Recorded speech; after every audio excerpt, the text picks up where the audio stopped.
नमस्कार, स्वागत है आप सभी का। उत्तराखंड प्राइम देख रहे हैं आप। आपके साथ मैं हूं राजीव ढोंडियाल। सुबह के 9:30 बज गए हैं और उत्तराखंड प्राइम की हम शुरुआत करें उससे पहले जल्दी से देखते हैं हेडलाइंस। खुल गए बाबा केदारनाथ धाम के कपाट। सुबह 6:10 पर खुले कपाट। कपाट खुलने पर पहली पूजा पीएम मोदी के नाम की गई।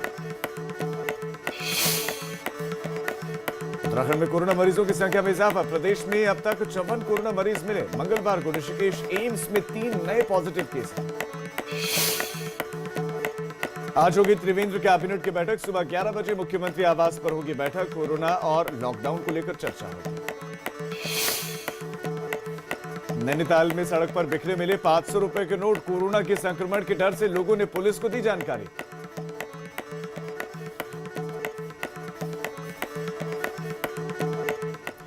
बुलेटिन की शुरुआत सबसे पहले बड़ी खबर रुद्रप्रयाग से और अच्छी खबर, केदारनाथ धाम के कपाट खुल गए हैं। श्रद्धालुओं के लिए बड़ी जानकारी आपको दे दें। 6:10 पर पूरे विधि विधान के साथ बाबा केदार के धाम के कपाट खोल दिए गए हैं, यानी कि पूजा अर्चना शुरू हो गई है। वहां पर पहली पूजा प्रधानमंत्री मोदी के तरफ से की गई, उनके नाम से की गई। ये मोदी तो मौजूद नहीं, लेकिन पुजारियों ने प्रधानमंत्री के नाम से पूजा वहां की। मुख्य पुजारी शिवशंकर की मौजूदगी में कपाट खोले और पूजा में 16 लोग पुजारी समेत शामिल हुए, जिसमें सोशल डिस्टेंसिंग का पालन किया गया। घंटे घड़ियालों की आवाज पहले असंख्य लोग जो वहां मौजूद रहते थे वो सुनते थे और वो मंत्र मुग्ध हो जाते थे, बाबा केदार के ध्यान में लीन हो जाते थे। लेकिन आज आप सिर्फ घर बैठे ही बाबा का ध्यान कीजिए। घर बैठे ही आप इन तस्वीरों को देखकर बाबा केदार के कपाट खुलने का आनंद लीजिए। आप वहां पर जा तो नहीं सकते हैं, श्रद्धालु वहां जा तो नहीं सकते अभी, जब तक लॉकडाउन नहीं खुल जाता तब तक आप इन तस्वीरों को देखिए। कितना खूबसूरत बर्फ की सफेद चादर के बीच में, खूबसूरत चांदी के रंग में रंगी हुई पहाड़ियों के बीच में फूलों सा खिला हुआ बाबा केदार का ये धाम। सबसे पहले ये तस्वीरें आप देख रहे हैं सिर्फ एबीपी गंगा पर, लेकिन 10 क्विंटल फूलों से सजा गया था बाबा केदार के धाम को। 10 क्विंटल फूलों को वहां पहुंचाना, उसके बाद इस विशाल मंदिर को सजाना बहुत चुनौतीपूर्ण और बड़ा मुश्किल का काम है। लेकिन दाद देनी होगी उन तमाम लोगों को जिन्होंने ये काम किया, इस काम को अंजाम दिया। टेम्परेचर वहां पर बहुत कम, बर्फ की ऊंची ऊंची परत आप देख सकते हैं, और इस बीच में उस बर्फ को काट कर रास्ता बनाना, उसके बाद इन सभी पंडित पुरोहितों का वहां पर पहुंचना। और जब वो लोग भी पहुंचे तो सब लोग देखकर बेहद खुश, क्योंकि बाबा केदार का ये धाम बेहद ही खूबसूरत दिखाई दे रहा है। और सभी लोगों को उम्मीद है, सभी लोगों को ये आशा है कि जल्दी ही वो भी वहां जाकर बाबा केदार के दर्शन कर पाए। अभी लॉकडाउन खुलने का सभी लोग इंतजार कर रहे हैं, लेकिन सुबह 6:10 पर कपाट बाबा केदार के खोल दिए गए। शुभ मुहूर्त पर 11वें ज्योतिर्लिंग बाबा केदारनाथ जी के कपाट खुल गए हैं और इस अवसर पर मैं सभी श्रद्धालुओं को बहुत बहुत शुभकामनाएं देता हूं, बधाई देता हूं। बाबा केदार का आशीर्वाद सदैव हमको मिला है और ये आशीर्वाद हम सबके मंगल के लिए हमको मिलता रहेगा, ऐसी प्रार्थना मैं बाबा केदार से करता हूं। ये वर्ष कुछ भिन्न परिस्थितियों में हम लोग देख रहे हैं और कोरोना वायरस की वजह से बहुत सीमित संख्या में बाबा केदार धाम के कपाट खुल रहे हैं। मैं भगवान केदारनाथ जी से ये भी प्रार्थना करता हूँ कि हम सबको इस महामारी से लड़ने के लिए सामर्थ्य दे। रोहित रिमरी हमारे संवाददाता इस वक्त हमारे साथ जुड़ गए हैं सीधा रुद्रप्रयाग से ही, और इसके साथ साथ विनोद भी हमारे संवाददाता हमारे साथ देहरादून से जुड़े। लेकिन सबसे पहले रोहित, मैं आपके पास आना चाहूंगा और आपसे मैं जानना चाहूंगा, सुबह 6:10 पर किस तरह का माहौल था? क्या उत्साह में किसी तरह की कमी थी? क्योंकि पहले तो हजारों लोग होते थे, उनकी मौजूदगी में कपाट खुलते थे, डीएम तमाम दूसरे अधिकारी होते थे, कोई बड़ा नेता भी पहुंच जाता था। लेकिन आज किस तरह का माहौल था और अब आने वाले दिनों में किस तरीके से पूजा व्यवस्था, पूजा जो वहां पर होती है, क्या वो पहले की तरह ही आगे बढ़ेगी या कुछ बदलाव उसमें भी किया गया है? लॉकडाउन की वजह से उसमें कुछ बदलाव हुआ है? देखिए, आज भगवान केदारनाथ के जो कपाट विधि विधान से मेष सदन में सुबह 6 बजे 10 मिनट तक खोल दिए गए हैं। और साथ ही इस बार लॉकडाउन के चलते, देश में लॉकडाउन चल रहा है, उसके चलते आज सादगी से सुबह कपाट खोले गए हैं। इस अवसर पर कह सकते हैं जो श्री सुंदरलिंग है, जो जारी है, जिनको रावल की ओर से अर्पित किया जाता है, इस बार लॉकडाउन के चलते जो हमारे भीमा शंकर सिंह रावल है, उनको होम क्वारंटाइन किया गया है। तो होम क्वारंटाइन है वो करीब 2 मई तक होम क्वारंटाइन रहेंगे। तो ऐसे में उन्होंने अपने अधिकृत किया है कपाट खोलने के लिए श्री सुंदरलिंग जी को, और उन्होंने ही आज सुबह 6 बजे 10 मिनट तक कपाट खोले हैं। कपाट खोलने के मौके पर करीबन 15 से 20 लोग ही यहाँ पर मौजूद रहे। मंदिर समिति के टोटल डिस्टेंसिंग का यहाँ पर विशेष ख्याल रखा गया, दूरी बनाई रखी, और लोगों जो मुख्य पुजारी है उन्होंने यहाँ पर कपाट खोले। कह सकते हैं एक बार साथी पूर्ण कपाट खोले गए। पिछले वर्ष की बात करेंगे तो देश के प्रधानमंत्री नरेंद्र मोदी पहले ही एक दिन पहले पहुंच गए थे। उन्होंने यहाँ पे योगाभ्यास भी किया था, गुफा में हुए गए थे। तो उस दौरान करीबन पहले ही दिन 20 से 25 हजार के करीब जो तीर्थयात्री हैं वो वहाँ पर से काफी नजारा भव्य दिखाई देता था। लेकिन इस बार सन्नाटा यहाँ पर पसरा था। इस बार आप कह रहे हैं सन्नाटा है। फिलहाल रोहित, आपका इस तमाम जानकारी के लिए धन्यवाद। विनोद भी हमारे साथ जुड़ गए हैं, देहरादून से विनोद जुड़े हैं। विनोद, मेरा सवाल ये है कि उत्तराखंड की अगर हम बात करें तो उत्तराखंड का जो राजस्व है, जो इनकम का सोर्स है, वो टूरिज्म है, और उसमें से भी सबसे ज्यादा है चारधाम यात्रा। ऐसे में त्रिवेंद्र सरकार की क्या कोई योजना है कि चारधाम यात्रा को, खासतौर पर जो धाम, जिन धामों के कपाट खुल गए हैं वहां तक लोग आए जाएं, क्या कोई व्यवस्था दिख रही है, क्या कोई योजना है? क्योंकि ये इनकम का बड़ा सोर्स है। अगर चारधाम यात्रा में इस बार श्रद्धालु नहीं आए तो कहीं ना कहीं कमर टूट जाएगी। देखिए राजीव, सबसे पहले तो मैं आपको ये बताऊं कि जो पर्यटन विभाग उत्तराखंड का है वो सबसे सरकार को यानी राज्य को राजस्व प्रदान करता है, और उन्हीं की वजह से पर्यटन विभाग की वजह से ही अन्य विभागों का भी रूपरेखा तैयार की जाती है, क्योंकि सबसे ज़्यादा राजस्व पर्यटन विभाग की ओर से जाता है। आज 11वें ज्योतिर्लिंगों में से एक भगवान केदार के आज 6:10 पर कपाट खोले गए, लेकिन सीमित संख्या थी क्योंकि देवस्थानम बोर्ड के 16 लोग थे, और साथ ही साथ पुलिस के यानी प्रशासनिक अधिकारी कर्मचारी सीमित संख्या में थे, क्योंकि पूरे प्रदेश में लॉकडाउन जारी है। ऐसे में सीमित संख्या को देखते हुए ही आज कपाट खुले, पूजा अर्चना की गई, पूरे विधि विधान के साथ आज केदार बाबा के कपाट खोले गए हैं। और लेकिन दूसरे दृष्टिकोण से अगर देखें, जैसे आगामी 3 मई तक पूरे प्रदेश में लॉकडाउन है, और ऐसे में अब सरकार की यही मंशा रहेगी, आखिरकार जब स्थिति और परिस्थिति सामान्य हो तो चारधाम यात्रा को भी सुचारू कर दिया जाए। अब देखना इसी बात का है कि आखिरकार कब, इंतजार सबको इसी बात का है कि जो बाबा के भक्त हैं, श्रद्धालु हैं, जो देश विदेश से उत्तराखंड आते हैं, बाबा के धाम पहुंचते हैं, उनको इस बात का इंतजार है कि कब देश से और प्रदेश से लॉकडाउन हटे और वो बाबा के दर्शन कर सके। आज फिलहाल विधि विधान के साथ में पूजा अर्चना की, कपाट खोले गए, लेकिन श्रद्धालुओं के दर्शन करने के लिए पूर्ण रूप से भी प्रतिबंध है, क्योंकि लॉकडाउन की वजह से बिल्कुल श्रद्धालु नहीं जा पाएंगे। विनोद, में एक और चीज आपसे जानना चाह रहा हूँ। आपने भी बताया देवस्थानम बोर्ड का, आपने जिक्र किया, जो देवस्थानम बोर्ड, चूंकि अब ये पहली बारी है कि देवस्थानम बोर्ड बना और उसके बाद कपाट खुले हैं, तो क्या अंतर इससे आया है? मंदिर पहले बद्रीनाथ केदारनाथ मंदिर समिति थी, वो देखती थी, तो अब क्या देवस्थानम बोर्ड देखा, और उसके बाद क्या बदला हुआ स्वरूप आपको यहाँ नजर आ रहा है? क्या बदला है देवस्थानम बोर्ड के गठन के बाद?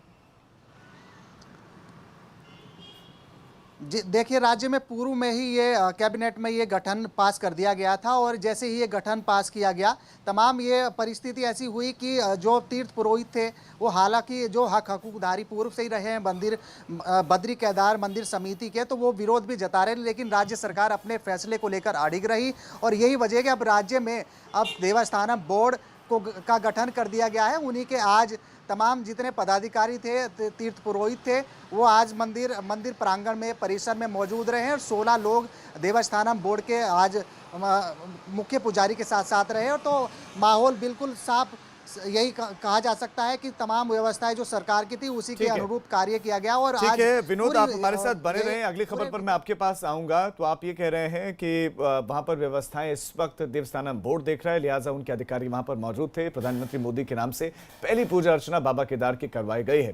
बहरहाल उत्तराखंड का कोरोना का अपडेट देने का वक्त आ गया है। एक बार फिर से मरीजों की संख्या में इजाफा हुआ है, जो अच्छी बात, अच्छे संकेत नहीं है। उत्तराखंड जैसे पहाड़ी कम संसाधन वाले राज्य के लिए मंगलवार को ऋषिकेश एम्स में कोरोना के 3 नए पॉजिटिव केस मिले। प्रदेश में अब यह आंकड़ा बढ़कर हो गया है 54। जी हां, 54 पहुंच गया है। देहरादून में सबसे ज्यादा 31 केसेस सामने आए हैं। उसके बाद नैनीताल है जहां से 10 कोरोना के पॉजिटिव मरीज मिले हैं। हरिद्वार इस सूची में तीसरे नंबर पर है जहां से 7 पॉजिटिव केस आए हैं। उधम सिंह नगर जो भी मैदानी जिला है यहां से 4 पॉजिटिव केस आए हैं। पहाड़ तक नहीं छूटे हैं, अल्मोड़ा पौड़ी दोनों ही पहाड़ी जिले हैं और दोनों ही जगहों से एक पॉजिटिव केस आया है। विनोद हमारे सहयोगी इस पर जानकारी तो देंगे ही। विनोद, आप आंकड़े तो दर्शकों के सामने रखें ही, इसके साथ साथ मैं आपसे ये जानना चाह रहा हूं क्योंकि उत्तराखंड की जनता जो अलग अलग जगहों पर फंसी हुई है वो लगातार एबीपी गंगा के सामने बात रखती है कि त्रिवेंद्र सरकार क्या मजदूरों को और स्टूडेंट्स को कोटा से तो ले आई, लेकिन दूसरी जगहों पर जो स्टूडेंट्स फंसे हुए हैं क्या उनको वापस लाने के पर क्या विचार नहीं कर रही है? देखिए राजीव, हमने कल शासकीय प्रवक्ता मदन कौशिक से ही ये सवाल पूछा था कि जो राज्य के अलग अलग हिस्सों में दूर दराजों से लोग फंसे हैं, स्टूडेंट्स फंसे हैं, उनको उनके घर भेजने की क्या तैयारी है। अभी पूरी सरकार पूरा मंथन कर रही है आखिरकार किस तरीके से उनको उनके घर तक पहुंचाया जाए। लेकिन अब ये भी देखना होगा कि आखिरकार 3 मई का सरकार इंतजार कर रही है कि 3 मई के बाद में परिस्थिति राज्य की क्या रहती है।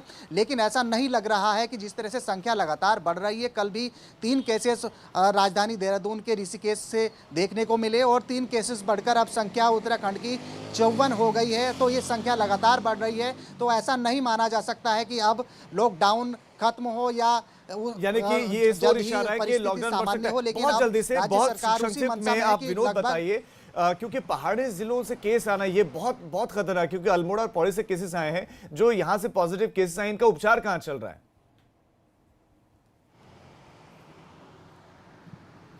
जी देखिए, अलग अलग जो राज्य के अलग अलग जहाँ पे भी मेडिकल कॉलेज हैं, 4 चिन्हित ऐसे मेडिकल कॉलेज थे जहाँ पर कोरोना मरीजों की जो संख्या बढ़ रही है वो मरीजों की इलाज चल रहा है। और ऐसे में पहाड़ों की खासकर 9 जनपद ऐसे थे पहाड़ी जहाँ पर कोई ऐसे संख्या नहीं पाई गई थी, लेकिन अब गिने चुने केस पहाड़ों में भी पहुँच गए हैं। और खासकर जो मैदानी जनपद है उनमें तो काफ़ी संख्या में लगातार केसेस बढ़ रहे हैं, जिसको देखते हुए राज्य सरकार ने जो एक राहत देने की बात पूर्व में की थी, अपने ही फैसले को राज्य सरकार ने वापस ले लिया था। अब इंतजार इस बात का है कि 3 मई के बाद में ठीक है, यानी कि इंतजार किया जा रहा है। और संख्या अगर बढ़ती है राजीव तो राज्य में पूरी तरह से लॉकडाउन और बढ़ाया जा सकता है। विनोद, आपका इस तमाम जानकारी के लिए धन्यवाद। तो लॉकडाउन बढ़ने के संकेत मिल रहे हैं क्योंकि केसेस तो रुक नहीं रहे हैं, अब यहां तक कि पहाड़ों में भी दस्तक दे दी। पौड़ी से पहले भी पॉजिटिव केस आया था लेकिन ठीक होने के बाद अब एक और पॉजिटिव केस वहां से मिला है। अल्मोड़ा से पॉजिटिव केस आया जो चिंताजनक बात है। इस बीच में ऋषिकेश से बड़ी खबर आपको दे दें, एम्स में कोरोना मरीज मिलने का मामला है और महिला के गांव के 28 लोग क्वारंटीन किए गए। संपर्क में आए 28 लोग क्वारंटीन किए गए हैं। एनआईएच में ये क्वारंटीन किए गए हैं। रुड़की की रहने वाली है महिला, ऋषिकेश एम्स में ये पॉजिटिव मिली और उनके गांव के 28 लोगों को क्वारंटीन किया गया है। अब बड़ी खबर आपको हम हल्द्वानी से देंगे जहां पर लाल कुआं की महिला कोरोना पॉजिटिव मिली है। हल्द्वानी की लाल कुआं की महिला कोरोना पॉजिटिव मिली है। विवेकानंद अस्पताल के स्टाफ को क्वारंटीन कर दिया गया है।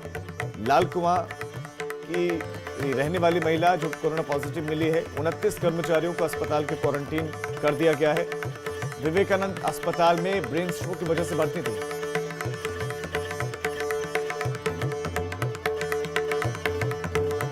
अंकित शाह हमारे संवाददाता इस पर आपको और ज्यादा जानकारियां देंगे। अंकित, कोरोना पॉजिटिव केस मिलने के बाद से किस तरह की सतर्कता दिख रही है वहां पर प्रशासन की, स्वास्थ्य महकमे की, क्या कदम उठाए गए हैं? देखिए, हाँ, तो आपको बता दें कि जिस तरह से उत्तराखंड में पॉजिटिव केस लगातार बढ़ते जा रहे हैं, वहीं जो पहाड़ी राज्यों में भी दस्तक दे दी है। और हल्द्वानी की बात करें तो लगातार यहाँ पर जो कोरोना पॉजिटिव है मिल रहे हैं, क्योंकि इससे पहले भी कई पॉजिटिव मिल चुके थे। अब जब एक महिला पॉजिटिव पाई गई है जो ऋषिकेश एम्स में जो एडमिट थी, और वो बताया जा रहा है लालकुआ की रहने वाली है, और उससे पहले ये हल्द्वानी के अस्पताल में रह रही थी, उनका वहाँ इलाज चल रहा था। और इलाज के दौरान जितने भी वहाँ पर जो कर्मचारी थे जो उनको देखभाल कर रहे थे, उनको शासन ने क्वारंटाइन कर लिया गया है। लगभग 29 कर्मचारी जो हॉस्पिटल्स के हैं उनको क्वारंटीन कर लिया गया है। वहीं जो महिला की बात करें, महिला के जो परिजन हैं उनको भी होम क्वारंटाइन कर दिया गया। उनकी जो रिपोर्ट है वो नेगेटिव आई है। जी, यानी कि सिर्फ एक, स्टाफ को ही नहीं, उनके परिवार को भी होम क्वारंटीन जी। किया गया है। अंकित, आपका इस तमाम जानकारी के लिए धन्यवाद। कोरोना के लगातार बढ़ते मामलों के बीच में एक रात भरी खबर आई। हरिद्वार से 2 कोरोना के मरीजों को जांच के बाद उनकी रिपोर्ट नेगेटिव आने के बाद डिस्चार्ज कर दिया गया है। आपको बता दें, मेडिकल टीम की मुस्तैदी के बाद जिले में पॉजिटिव आए 7 में से 5 मरीज अब तक ठीक हो चुके हैं और इससे पहले भी 3 लोगों को अस्पताल से छुट्टी दे दी गई थी।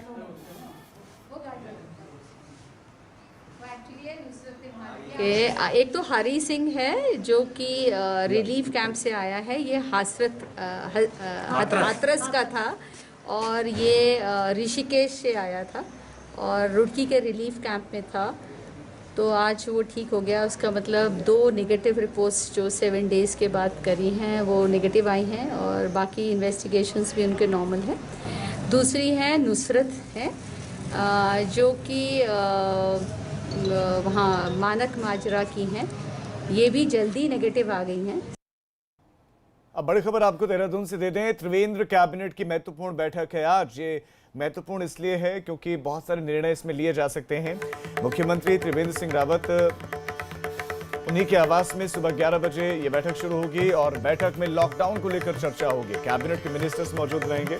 11 बजे ये बैठक और प्रदेश के ही लोगों की बहुत सारी आवाजें हैं। उन आवाजों पर आज विचार किया जा सकता है, जिसमें मजदूरों के अलग अलग जगहों पर, उत्तराखंड के निवासियों के अलग अलग जगह पर फंसे होने की बात है। स्टूडेंट्स जो मांग कर रहे हैं और वो सिर्फ उत्तराखंड के नजदीकी राज्यों में नहीं बल्कि कोई बैंगलोर, कोई महाराष्ट्र, यानी कि देश के अलग अलग राज्यों में फंसे हैं। केंद्रीय सड़क परिवहन एवं भूतल मंत्री नितिन गडकरी ने देश भर में चल रहे निर्माणाधीन हाईवे के कामों को लेकर राज्यों से वीडियो कॉन्फ्रेंसिंग के जरिए बात की। उत्तराखंड के कैबिनेट मंत्री मदन कौशिक और परिवहन मंत्री यशपाल आर्य के साथ परिवहन विभाग के आला अधिकारियों ने उत्तराखंड की समस्याओं को केंद्रीय सड़क परिवहन मंत्री के समक्ष रखा। इस दौरान यशपाल आर्य ने नितिन गडकरी से उत्तराखंड के लिए विशेष आर्थिक पैकेज की मांग की।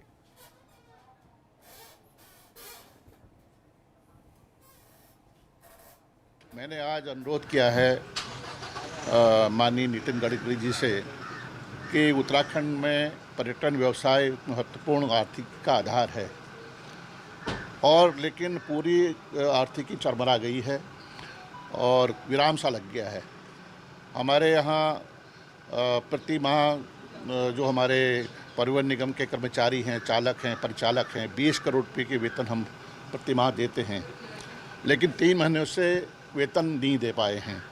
जो हमारे ट्रांसपोर्टर व्यवसाय से जुड़े करीब 2.25 लाख चालक परिचालक हैं, जो ट्रांसपोर्टर हैं करीब 1.5 लाख ट्रांसपोर्टर हैं, उनको भी विशेष पैकेज के माध्यम से आर्थिक मदद देने का मैंने माननीय गडकरी साहब से अनुरोध किया है।